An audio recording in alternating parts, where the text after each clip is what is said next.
Depuis plus de 20 ans, la Maison du couple et de la famille épaule donc les couples et les familles dans leurs difficultés. L'association fait appel à des intervenants qualifiés et régulièrement formés. Elle propose des entretiens familiaux, de conseils conjugal et de la médiation familiale. Explication avec les intervenantes Martine Nguyen et Véronique Dervaux qui répondent aux questions de Nicole Offrette. Alors Véronique, en quoi consiste la mission d'un conseiller conjugal ? Eh bien, un conseiller conjugal reçoit des couples qui rencontrent des difficultés, des tensions dans leur vie conjugale, et pour faire personne tiers, peut-être faire que la parole circule différemment entre eux, donc en présence d'une personne tiers, et puis tenir conseil ensemble surtout. Je ne suis pas là bien évidemment pour donner des conseils. Et qui est le demandeur dans ce cas ? Alors toujours le couple. Des fois c'est l'un, des fois c'est l'autre, mais voilà, on part de la demande. Que chacun puisse se sentir bien écouté, que sa parole puisse être prise en compte, ce qui, au fil des années de vie conjugale, n'est plus toujours le cas. C'est des personnes qui rencontrent des difficultés, avec intention de séparation ou pas, enfin vraiment qui ont besoin de clarifier leur situation. Mais il s'agit vraiment d'un accompagnement et en aucun cas de donner des conseils. Les personnes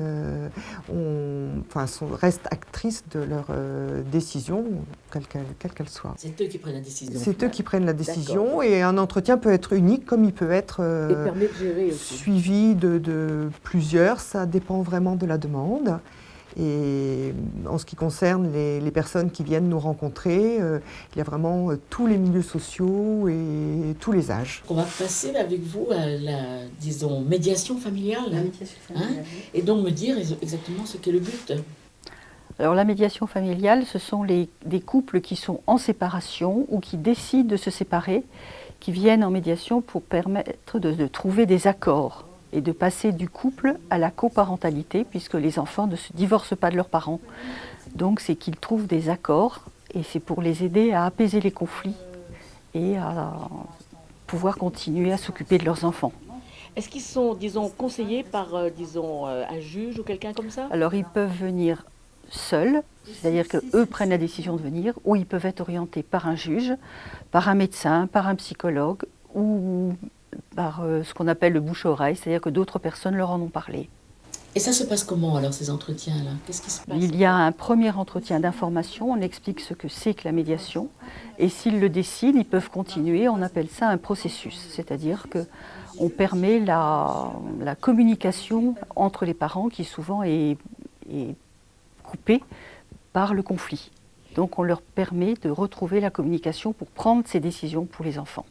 Les parents ont la possibilité de faire une convention de coparentalité, c'est-à-dire que soit écrit leurs décisions qu'ils ont prises en commun pour leurs enfants et au point de vue financier, et que cette convention peut être homologuée par un juge, s'il le souhaite, pour qu'elle soit exécutoire. Donc on va revenir à vous pour vous demander en fait ce qu'est l'entretien familial.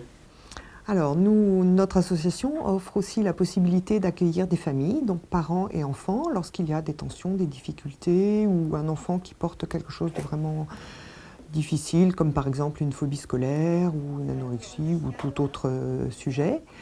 Et la spécificité de la façon dont nous accueillons la famille est de considérer la famille comme un système où chaque membre de la famille est les membres de la famille sont en interrelation les uns avec les autres, même si la place de chacun, enfant et parent, n'est pas la même. Et nous travaillons donc toujours en binôme et visant à faire émerger les ressources ou à s'appuyer sur les ressources que détient la famille pour qu'ils arrivent à surmonter cette situation difficile. Là, c'est une rencontre avec la famille élargie. La famille, parents et enfants, ensemble, sont reçus ensemble. Alors, une affaire de famille, quand on dit une affaire de famille, ça veut dire exactement ? Alors ça veut dire que c'est pour éviter, c'est un programme d'abord de prévention, pour éviter que des dysfonctionnements se répètent de génération en génération.